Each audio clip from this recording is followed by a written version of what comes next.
Hola, Colchoneros. This is me, Alex, and I have with me Saint Keeks again. And another disappointing match. I mean, like you can literally see how Saint Keeks is feeling right now. He might be tired, maybe like he is just way too disappointed, just like all of us. I mean, what a dull match to be honest. I mean, like it was a really, really boring match with nothing in it to be honest. And like there was a point where Alves would have, take the lead as well with Kike Garcia again, and then again. I mean, like, what a dull match. I mean, like, if this is the way we're gonna finish the season, I mean, God help us in Club World Cup because that's not the way you finish a season, and that's not how you prepare for a competition, which is like just in a month time as well. And that too, like with such a, I mean, like that's our only chance to win for a trophy now this season. That is the Club World Cup, and like if this is the mentality of the team, I mean, like I am really, really disappointed with this. Like I don't even remember to be honest, like what to talk about in the first half. Like I can't really like I'm thinking so hard, like to think about what happened in the first half, and I can't. It was just like midfield battle, like here and there, here and there, here and there, and nothing. The Mm. end product was nothing. There was no creativity. I mean, like from either of the team, to be honest.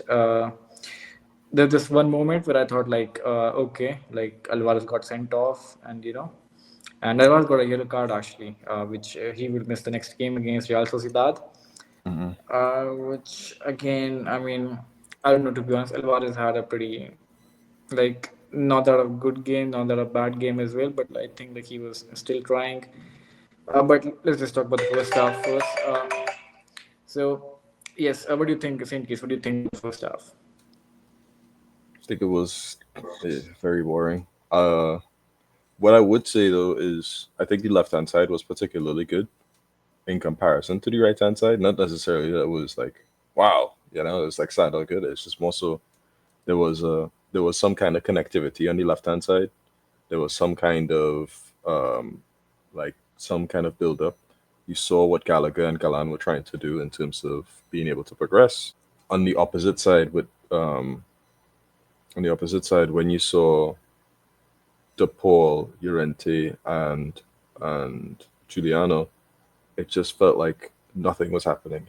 De Paul and Llorente just couldn't connect for some reason, and as a result, Giuliano was just really isolated. And Griezmann, if he stayed where he was basically never touching the ball. So he kept on having to drop deep to try and help out something, and even then, it didn't help enough.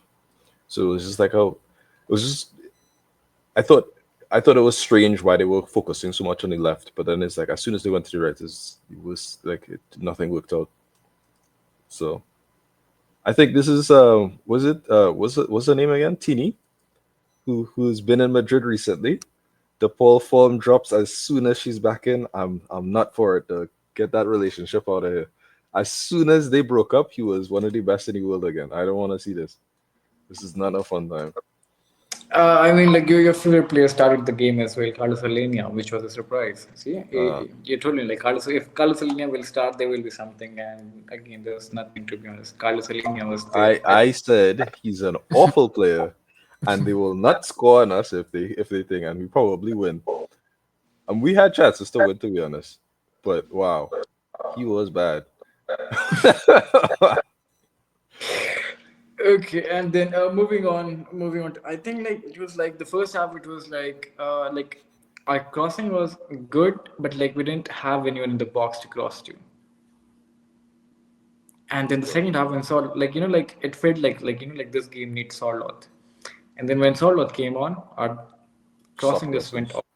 Yeah. Exactly, our crossing just went awful, which didn't make sense. And again, Javi Galan, like whenever I talk about him, like again he had a few good crosses, but then again he had I don't know why he doesn't cross in first time. I have no fucking clue. Why the fuck you have to take the second, like the first touch, and then you have to cross it on the second touch? By the time the defender comes and blocks the cross, like seriously, like can you please cross on the first touch? Like there were a few moments where I think like they were the Atletico Madrid players were in a very good position, and Javi Galan took a touch and then crossed and then it got blocked. And the second thing I want to say is like, what happened to our set pieces, man? I haven't seen us scoring from a corner. Like just I think like Lenormand header to Julian Alvarez. that's one. Second, I think Longley's goal, which was again I don't know, like the ball came and then after that Longley stayed there and then he scored the goal. That's it. I mean, like what happened to our corners? Like we haven't scored from like direct corner kick. I don't know, like what's wrong with us and set pieces as well. Like our set pieces are not really that good.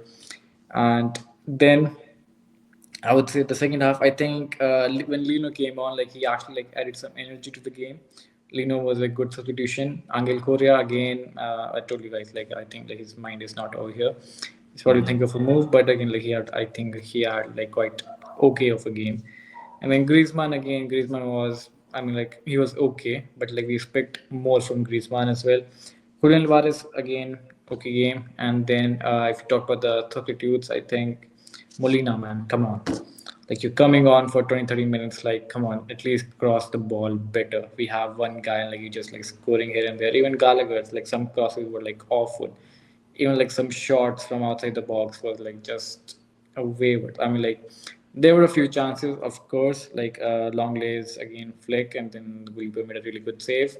And then half a chances, for example, there's a time when they ball passed the ball to Alvarez. Alvarez could have was setting up Sorloth, and then it was a fantastic sliding tackle by the Alaves player. And besides that, I think Oblak was pretty good as well. I think like if it wasn't for Oblak, we could have down maybe down 1-0 as well. Kiki Garcia has an amazing chance on the other end. So that's my thought of the second half. Again, I would say it was a very very dull game. I don't think like nobody deserves to like win this game. A draw would be fair, Yeah. but I mean, like, what a shame to be honest, because like we knew like Alaves like would come on us, like they're fighting the relegation battle, but come on, like we should be better. We should be better with the team we have, and then again we should be pushing for the second position. We should be going like going forward like to take the season on a to finish the season on a higher note to be like to be well prepared for the club world cup. And then it's just feeling now everyone it's just really like everyone is exhausted, like there's literally nothing coming out of them. Everyone feels like tired. I mean Giuliano felt very tired, but anyway, your thoughts on the second half? I think I agree with some of your thoughts. I think it's very interesting where you mentioned, for instance, Lino. Lino is not really a guy who he can cross, but that's not his main prerogative, right? So he almost adds. He's a great winger who can get. He likes to get the ball to your feet or to his feet, and as a result, you tend to get these situations where he's probably not as compatible with Sorlot as, say, for instance, a maybe a guy who is more traditional in terms of just putting in those left-footed crosses, etc. But Galan today, he was okay, but defensively, nothing crazy, nothing Yeah, particularly good. I It's mean, like like, he was progressing the ball. Okay, like I'll give him that. Like he was like the yeah, but it's progress. like not being the worst out of a very bad side is not really a Exactly, but again, compliment. like again, yeah, exactly. The thing is like your end product, like it's not there. Yeah. So, and I want to, and I think the crossing and the what you mentioned here is another example of something that, and the set pieces is a example of something that I think I really do wish we brought back. I think we mentioned last time in the transfer episode where we were talking about how it would be really good if we get to press more. I think pressing is something that we've lost a little bit as we've changed the system a little this season, which is a shame because I think we have bought and also have some of the best pressers in the world with Alvarez and Gallagher. And then you have a situation where Gallagher last season was one of the main set piece takers for Chelsea. He had like 5 or 6 assists from set pieces. Why is he not starting on the set piece free kicks and etc.? The Paul will put in a ball for the past 3 4 years and nothing comes out of it every single time. Like he's a great player, but set pieces is not his thing. Stop giving it to him. Yeah, I mean, like the set pieces I remember today is like I don't like who is the fuck is our set piece coach, to be honest. Like get someone from Arsenal for fuck's sake, because I don't know, like we just somehow for some reason we always go for the near post. Like it's been the story for the whole season. Like when you know like it's not working, like that front post thing, like why like we are still trying and trying and trying to work that out. And then the second set piece we try from the corner is like to call someone nearby and then just have a short corner and then pass it around and then cross it into the box. Again, it's not working. So I mean, like that's an area where we really need to improve. And again, Depol about as well. Like Depol in on the free kicks. I mean, he can't even clear the first man, to be honest. Like it's literally the first man. It comes to the first man, like he clears the ball. Like I haven't seen Depol delivering from a set piece free kick, a very dangerous ball, which is right in the middle of a goalkeeper and the defense. Right. I It's always it's behind. Always behind. well, yeah.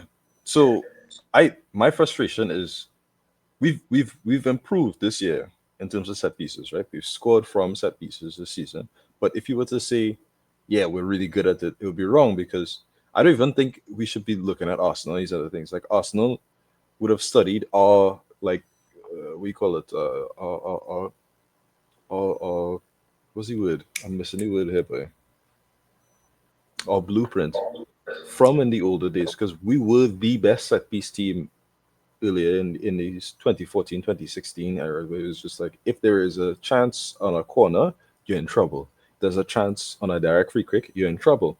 If you could score directly from the free kick, you could score um, a header from these free kick. These things happen, well, used to happen I should say, and it has fizzled out. Part of that is because of the defenders that we've chosen. Part of that is because of the set piece takers that we've decided to allow for certain things. Like Griezmann is a good set piece taker, but I think a great example would be, for instance, Riquelme has been one of our better set piece takers over the years, and he gets very few set pieces. Gallagher, as I just mentioned, with Gallagher's situation, we also have Lamar, who's also been very good at set pieces over the years, yet he hasn't been. So it's like you have these people who are in the fringes of the squad who you really need to have that extra element of thing. Carrasco, for instance, who's gone now. I think you just need to sit down in the preseason and reevaluate is the right person to take for these things. Where do you want your set piece? Where do you want your centre backs to be? Because Romero, for instance, has had about 5 goals from set pieces in a season in Tottenham at times, and I think it's very possible for us to get similar results from a player like Jimenez. Maybe get 1 or 2 goals from a Lodamond, and it's like these things add up. So something to think about. I hope we do fix that part of it. What I like the most about the second half was Lino coming in, dribbling past players, pushing, making those runs. Da da da da. And it's like it added a much needed energy to the game. I think you were right about Korea being a little distracted and didn't really work out for him. But yeah, it was a frustrating game because of the fact that we really wanted. I wanted a win, but I knew before the game even came off that I was like, this is either a draw or a loss game. I just knew from the get go. It was like, all right, well, this is not one of those games we're gonna win. And so said, so done. It's like the first half was going to be bad, is what we said. Word for word, we said the first half was going to be bad. We will see something in the second half. Second half was much better viewing, but man, that first half was bad. Man, it was bad. True, So and I mean, like, yeah, talking to your point, I mean, like the Carrasco point, I think, like, ever since Carrasco left, like, we didn't really have a good dribbler, I would say. I mean, like, this is a recent stat I checked, like, the top dribblers in the European League, the first one who was in the Atletico de Madrid squad is Giuliano Simeone, like the mhm. top dribbler in our team, and he was on 180th number in all of Europe. Can you imagine? First was Lamine Yamal, and then I think it was Rafinha and among others. I mean, like since Carrasco left, like we have. I mean, like Lino was good last season, like his dribbling was good, but again, this season Lino hasn't been the same. And Mhm. then, I mean, like we need a player. Like again, this is somewhere we lack as well. We need a good dribbler who can dribble around. Like who can just carry the ball forward, who can run havoc in the defense of the opposition team. We don't really have that kind of a player right now in our team. So we need a good dribbler as well. And then talking about the set pieces, I mean, like yeah, I get like 2016-17 season, but still, I mean, like we Atletico de Madrid, like we should pose a threat in on set pieces. So I mean, that hasn't been the case this season. And anyway, I mean, like we can just like blab around what could have gone wrong or I whatever. think But We should talk about something positive, which was Santiago exactly, yeah, Marino's with very, very Santiago Bruno. positive. The Like, only how the did you feel? only player the only player in the match who was like the standout player, I would say, even from our team, since like like he's kind of not really our player, but still like Hmm. since we were late, so like we're gonna take him as our player. So yeah, Santiago Marino, again he had a great match, I would say. Again, before that, I want to talk about Santiago Marino. I wanted to add something that. We had 60% of possession in the match, Hmm. and we had only two shots on target, just two shots on target, which is really a shame. But anyway, Santiago Moreno. I would say Santiago Moreno had a really, really good game. Like I said, he is like he has good speed, he has good pace. I saw this once, like Sorloth was trying to like trying to body him, trying to run around him on the corner, try to get inside the D area in the box, and Hmm. then Santiago Moreno defended it pretty well. I mean, like he kept on with the pace, and then he had the strength to beat Sorloth to it as well. I mean, that was really remarkable. And then Santiago Bruno, even otherwise, like the aerial duels and everything, he was doing a pretty good job against Orlot. And I think like he's pretty much, I would say he's ready to come back to Atletico de Madrid. And even as he's a perfect replacement. I think not even a replacement, he's an upgrade to Aspilicueta and Witzel leaving, because that's the player we should be looking for a future. Again, I mean, like we had Diego Gotti, and then we bought Jimenez. Jimenez had his like moments here and there, and then after Jimenez, I think Santiago Marino is the guy who can take that mantle, who can take that number two jersey in the future as well. So I think Santiago Marino for me, this match, like I was really in like awe of him. To be honest, like I was like, wow, like like he can be playing for us. I mean, like, and the main thing which really, really like fascinates me about him is his pace, because I don't know, for some reason I love defenders like who have good speed, Hmm. because they can recover well, and because like the how Real Madrid play, they have all the good pacey wingers. And imagine having Santiago Marino playing on a top level, playing as a Hmm. badass defender with that good pace. I mean, like he can defend comfortably. I mean, like with them, with Mbappe and Vinicius Junior and Rodrigo, and he has done so in the match against Real Madrid as well. Once he got kicked in his balls by Hendrik. I mean, like, and then the second time he did a pretty good job against at Mentirosa as well. So I would say Santiago Bruno is definitely the guy we shouldn't get. We should get him back, and for 3 million, that's a fucking good deal. Your your thoughts, Saint Kicks, on Santiago Bruno? Um, I felt that he was a good enough defender for us to stay in the squad. I know preseason is a might be a little what do you call it?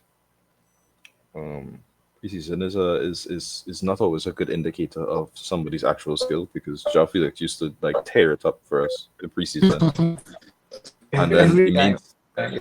he main season comes on and he's just completely useless every time. So it's like, but for me, I saw him in preseason for us in the first year with 2023.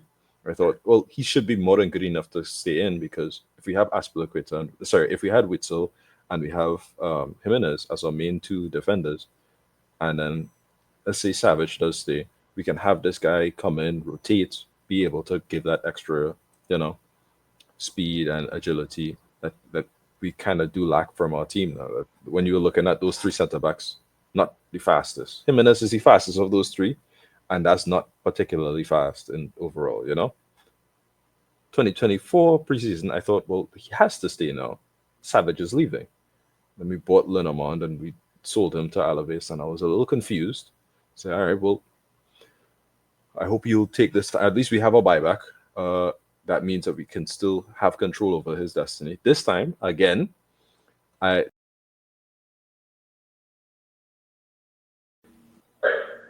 so this time I was like, okay, well, he's gone from being just a good defender to being almost a differential defender, a guy who is good enough defensively that he can reassure you that you can just keep on going forward, and I will guarantee that they won't score. Like that feeling that I have when Jimenez plays, that feeling when I have when Ronaldo at his best was playing. It's just like I know for a fact Ronaldo's there. I don't need to worry about you attacking that flank or attacking that area. because he'll cover for it. And it's nice to see him develop in these aspects, but at the same time, I wish he was in Atletico developing and showing that extra step every time, because it was very easy for him to be able to do this because Savage in 23-24 season was showing clear signs of decline. Linamon had this huge head injury, and he kind of stepped back from his overall good form. I think at the start of the season, Longley was inevitably going to blow up the situation, and Witzel hasn't really performed, hadn't really played much this season actually. So I thought if there was a time for him to come, it was this season, with the next season for sure. Well, hopefully Cobble Cup and next season, I should say. So he's great. He's physical. He's aggressive in ways that I really appreciate, because when he sees that, oh, you made up a little foul touch, boom, he's taking it off. He's making those interceptions, and I think that's the part that I miss the most about a lot of Atletico's old defenders. It's not just that they have really good pace and physicality. It's like being aggressive, being good defensively, being able to do stuff. I saw him dribble through 4 players sometime in the second half. I was like, okay. Yeah, it's like, I guess you could do that now, you know? So I think great player. Not much I can complain about. I hope I hope we bring it on. There you go, guys. To all the Atletico fans, look on the bright side. We can get a really good defender. Like we talked about him in the preview as well. Even though we are pretty much out, I don't think we can get that second place now for sure. I No. don't think. So. I think the best finish would be to finish third now. And but anyway, let us know your views. What do you think about the game? What do you think about Atletico de Madrid playing in this game? And what do you think about Santiago Marino as well? Do let us know in the comment section. And let's just do the last section of the video, which is the ratings of the player. And then we'll start with Oblak. How much would you rate him? I think he was good. I think he was an 8 or a 9. He didn't have much to do, to be fair, but when he did get called into action, he performed. So I think 8 would be a strong, because he was a strong performance. I agree. I think 8 is a pretty good one, and I think maybe we could have lose this game as well because of Kiki Garcia scoring and Oblak. That was a Mhm. good save from Oblak. But okay, moving on to the right hand side, Marcus Llorente. I think that 6 would be fair enough for him. What Yeah, about you? same thing. 6. Okay, Nothing and then crazy. in the second, yeah, exactly. I mean, not really a good game from him. And then another, I would say, Molina replaced him in the. I mean, he didn't replace him, but he played on the right back in the second half. I would say Molina 4, to be honest. I don't really remember him doing anything. So yeah, I think that's a He 4 did for me. okay, but that mistake that he did, where he didn't clear the ball, kind of affects. I think a 5 is how I feel about it. It's just like a. I really wish that wasn't part of the game, because he did change some dynamic on the right. But man, that really did sour my feelings about that game a little bit, because that could have been a loss, you know. So True, yeah, true. Yeah. Anyway, next, and then we have Wesley Normand. Lenormand, I would say, okay, it was an okay game. I would give him 7. yeah. I can't really say much good or bad with Lenormand and Longley. Nothing really happened for them. I think both of them will get a 7, and we'll just move on. True, I agree. Longley and Lenormand both 7. I mean, Longley could have been going 10 for me if he scored that goal. Yeah, and yeah. and I think yeah, St. Kitts would have bought his jersey. That's for sure. Uh, And then we move to second favorite player of St. Kitts, which is Javi Galan. Javi Galan, I would say, again, good progress on the ball, but again, there was no end product. So I would give him, again, I think a 7 for him would be fine as well because, yeah, again, clean sheet. Yay. Mm. Yeah, I would say, yeah, 7 is fine for Javi Galan. I think I'll give him a 6, because he's had of the few chances Alaves had, it was on his flank, and him being particularly poor against Kike Garcia and Carlos Vicente. So I will give him a 6. Okay, all right. Next, Giuliano Simeone. Giuliano Simeone. I think he looks very tired. He played yesterday in Forgot the he was second playing. game. So I For, think I didn't know he was playing in that yeah, first I think half and the For second me, half. Julian Simeone will get a 6. I'm not even sure 6 is fair. It's almost harsh.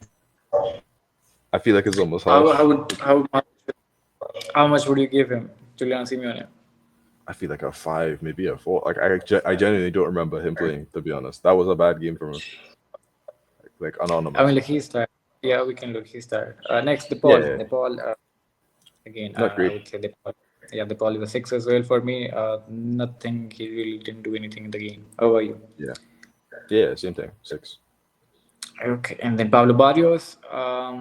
Again, I would say like the whole midfield deserves six to be honest. Even for Yeah, Pablo Barrios. And then I think Gallagher. you could just put Well, 6 across the board and just call that George. exactly, exactly, exactly. And like the second half, like all our midfield got subbed off. So who came on? Korea.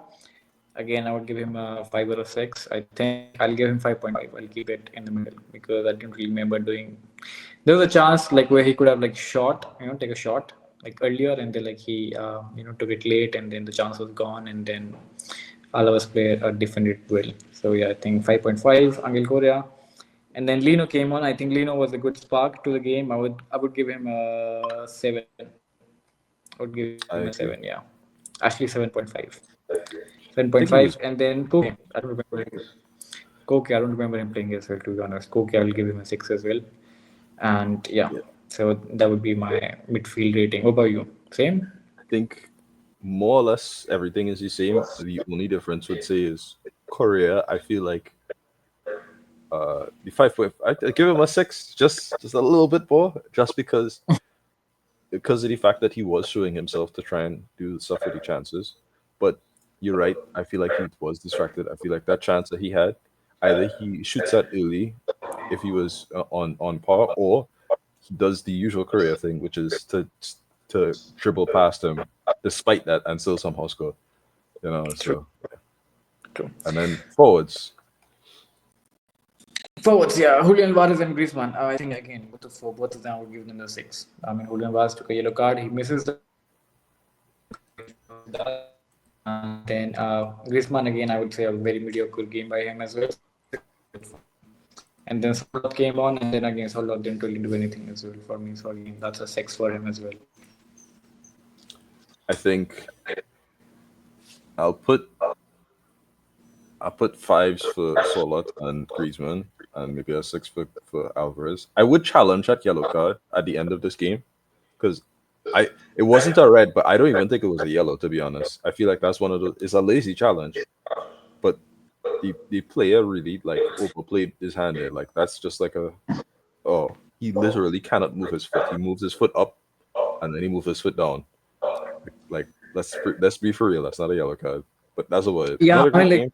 Yeah, referee has to come up with something because now it's like if I give him a red card, like like I have to give him at least a yellow, to like save my reputation.